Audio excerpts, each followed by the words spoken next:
Assalamualaikum warahmatullahi wabarakatuh. Kembali lagi bersama saya Juliar Nur di channel Guru Belajar. Mari sama-sama belajar.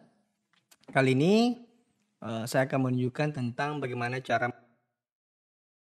Pada video yang sebelumnya itu ada tutorial tentang cara penomoran halaman.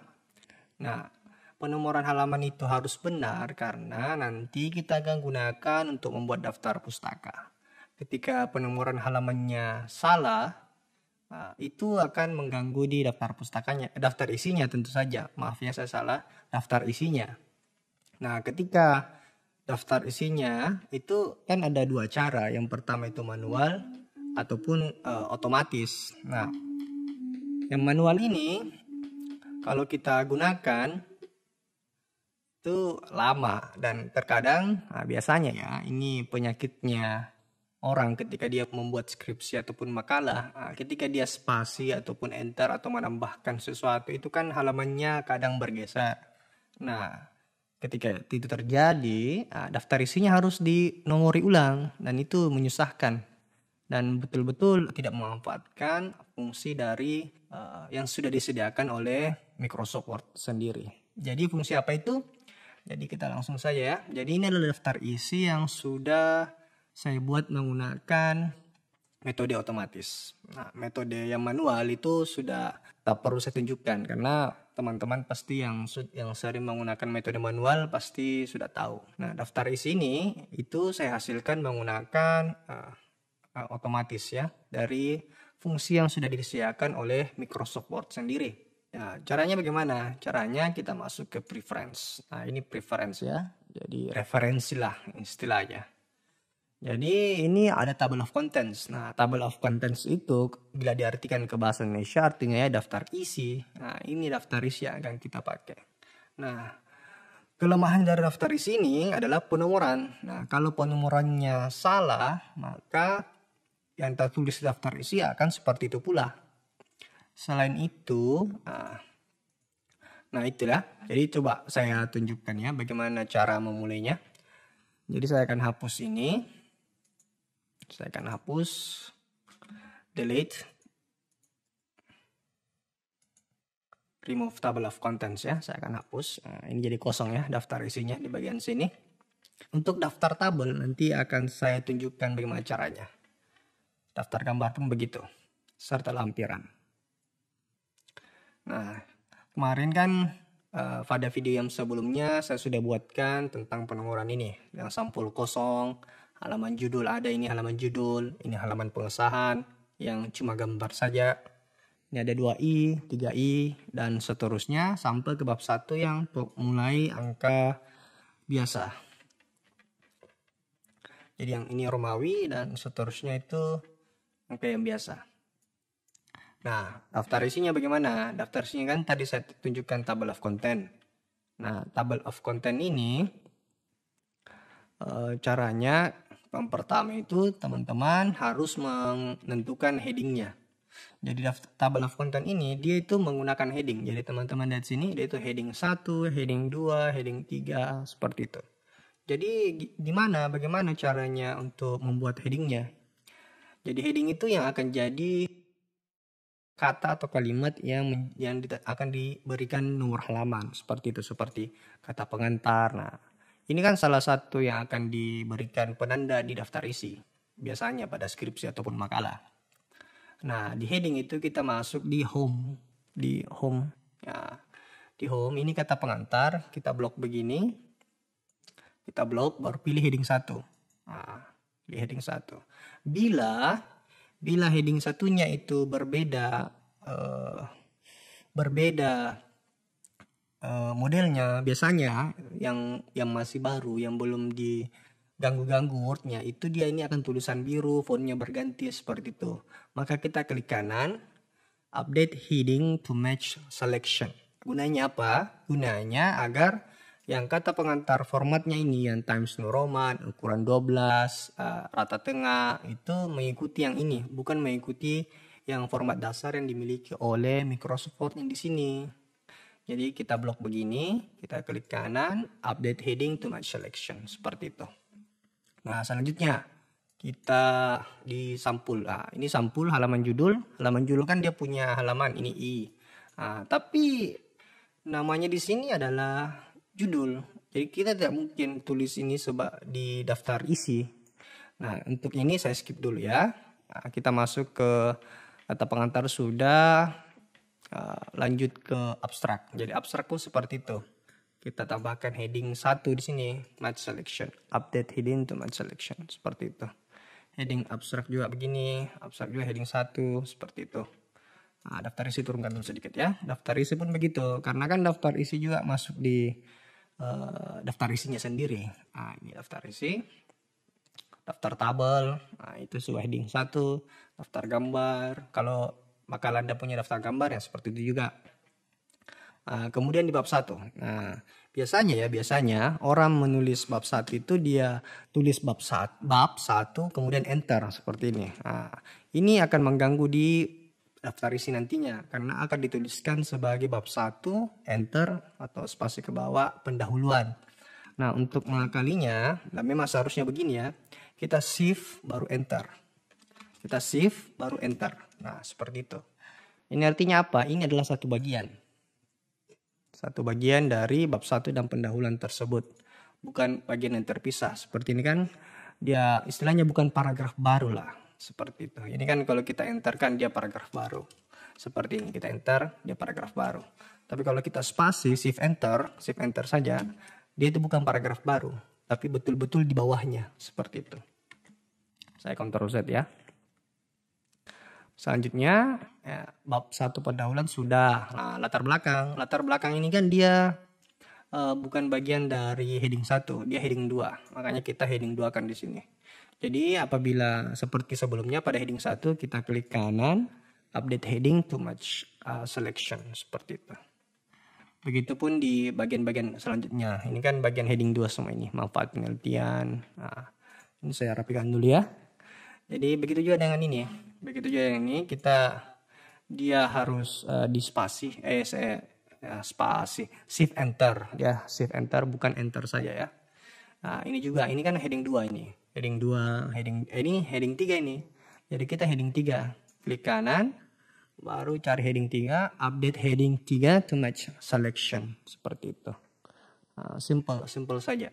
Ini juga heading 3 to match selection. Ini juga to match selection. Ini heading 3. Nah, ini juga heading 3, heading 3, heading 3, heading 3. Nah, ini bila teman-teman ingin memasukkannya ke daftar isi, ini kan heading 4 nih.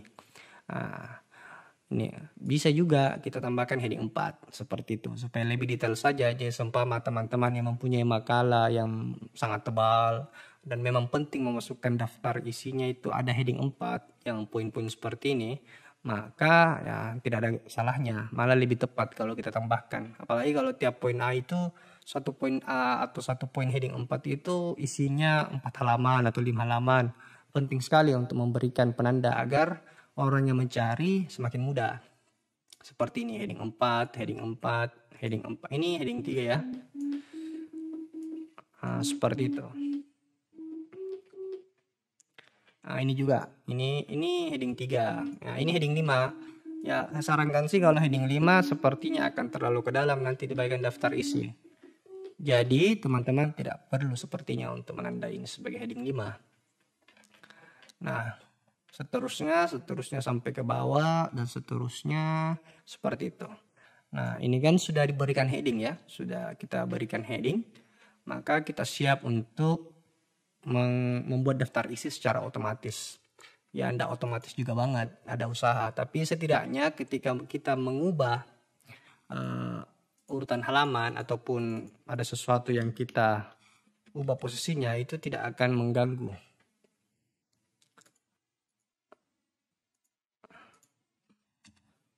Jadi kita daftar isi enter, kemudian kita insert, referensi ya, maaf, kita reference table of content. Nah, ini table of content kita pilih yang format biasa saja, yang ini, daftar isi otomatis 2. Ya. Nah, ini kan jadi seperti ini. Nih. Nah, kita hapus ini ya. Kita hapus saja ini.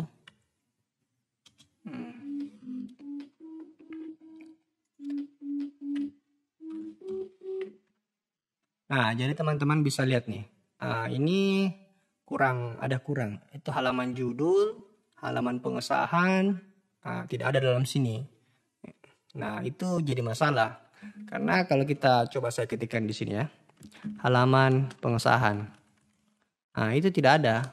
Ini pun tidak akan otomatis apabila halaman pengesahan berganti.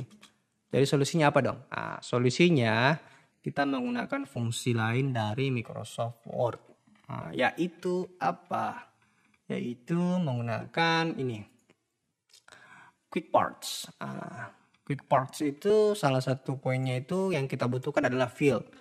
Jadi field ini adalah bagian yang ada dalam halaman atau dokumen kita kalau kita masukkan yang bisa tidak tampil atau tidak terlihat. Dia hanya sebagai fungsi untuk memberikan keterangan yang akan kita gunakan nanti di TOC atau table of content kita, daftar isi kita. Jadi seperti ini ya, saya klik slide-nya.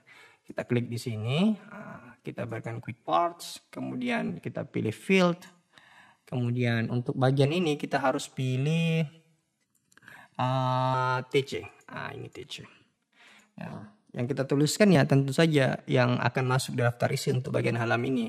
Nah, kita masukkan halaman judul. Seperti itu. Outline levelnya. Outline level ini kan dia akan masuk di heading 1. Jadi kita tulis 1. Nah, ini isi entry in doc with multiple tables. Jadi ini kalau kita masukkan di tabel-tabel lain atau daftar isi lain itu akan ikut. Jadi kita jangan centang. Nah, ini suppress page number. Itu juga kita jangan centang. Kecuali kalau kita ingin memberikan deskripsi pada daftar isi tersebut. Nah, itu kan deskripsinya kan menjelaskan itunya. Apa yang dia tunjukkan heading tersebut. Jadi tidak perlu diberikan nomor halaman. Tapi kan kita mau berikan nomor halaman pada halaman judul ini. Nah, maka kita klik OK. Itu kok tidak ada yang terlihat. Nah, untuk melihat perubahannya kita ini tombol key. Jadi ini kan TC halaman judul seperti itu. Jadi untuk kembalikan ya kita ini lagi seperti itu. Nah, begitu pula dengan halaman pengesahan. Kita mau taruh di atas pun tidak masalah, tapi karena ini terlalu penuh jadi kita taruh di bawah sini ya. Kita taruh di bawah sini, caranya sama, insert, quick part, field, kemudian kita masuk ke TC. Nah, ini TC seperti tadi. Nah, ini kan halaman pengesahan. Jadi kita huruf besar ya, halaman pengesahan. Nah, outline levelnya kan 1 tetap. Nah, ini kan kalau teman-teman mau lihat ini kan halaman pengesahan. Tuh, seperti itu. Oh, double ya ternyata. Kita hapus 1. Sudah double ternyata.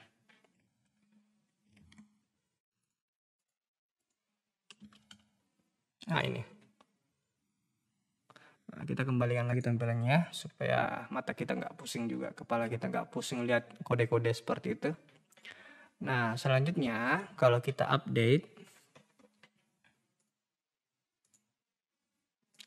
entire table. Ini update entire table ini kalau tulisannya berganti ya. Dan karena memang tulisannya berganti, kita oke di update entire table. Kita klik di sini dan kita klik oke. Nah, belum muncul bang. Ini belum muncul karena kita harus melakukan pengeditan data. Nah, caranya bagaimana teman-teman? Indis ALT F9. Ini ada muncul kode-kode aneh. Saya perbesar ya. Nah, teman-teman bisa lihat ada muncul kode-kode aneh seperti ini. Nah, di sini nanti kita tambahkan F.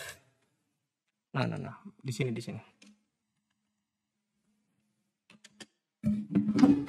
Oh, salah. Jadi kita tambahkan F ya. Kita tambahkan F kecil. Kemudian kita ALT F9 lagi. Baru kita update table. Sudah masuk kan? Tuh. Jadi sudah masuk halaman judulnya, halaman pengesahannya, kata pengantarnya, dan seterusnya. Kita ubah, kita hilangkan boldnya ya, yang karena di bagian atas dia bold. Seperti itu. Jadi sudah beres nih. Ini kan sudah beres, sudah cantik. Ada halaman judul, halaman pengesahan, kata pengantar. Nih, seperti ini. Jadi sangat mudah ya apabila untuk memberikan nomor halaman pada daftar isi, membuat daftar isi pada dokumen baik itu skripsi. Dan memang biasanya itu banyak yang menyerah dan pusing membuat daftar isi pada skripsi. Terkadang ini yang bikin mereka pusing, bertanya sama teman. Bahkan ada yang dapat pacar karena dibantu buatkan daftar isi, ataupun karena bantu buatkan daftar isi, seperti itu. Memang rumit. Ada juga waktu semasa saya kuliah, dia print dulu, baru kemudian dia tulis-tulis, ini ternyata halamannya ini, seperti itu. Nah, itu zaman dulu ya, dimana orang-orang masih kesulitan mencari tutorial di YouTube. Kenapa data masih sulit, wave pun masih jarang, seperti itu. Nah, jadi begitu teman-teman. Jadi saya review ulang ya. Jadi daftar isi itu kita masuk di preference table of content seperti ini. Untuk heading. Nah, headingnya itu di home. Ini heading 1. Dan kita harus klik kanan begini, update to match selection. Jadi kita pilih begini, kita bold, kita block, baru kemudian update heading to match selection. Jadi gunanya supaya ini nggak berubah nih. Teman-teman bisa lihat kalau begini tuh berubah kan? Seperti itu. Jadi sekian video dari saya. Tetap semangat. Jadi kita sebagai guru harus tetap belajar. Semoga video ini bermanfaat bagi teman-teman. Jadi kalau memang sekiranya menantikan video-video terbaru dari Guru Belajar, karena seterusnya ini saya akan mengupload beberapa video tentang Microsoft Word, selanjutnya Excel, dan beberapa program-program yang pastinya akan sangat dibutuhkan oleh guru dalam mengembangkan profesinya, seperti itu. Jadi apabila bermanfaat, silahkan di subscribe karena itu gratis. Bila videonya suka, silahkan diklik tombol like-nya. Bila tidak suka, silahkan tindih tombol dislike dan berikan komentar. Semoga dengan memberikan komentar, kritik, saran, bahkan hinaan kalau perlu, semoga channel ini bisa berkembang lebih baik lagi. Assalamualaikum warahmatullahi wabarakatuh.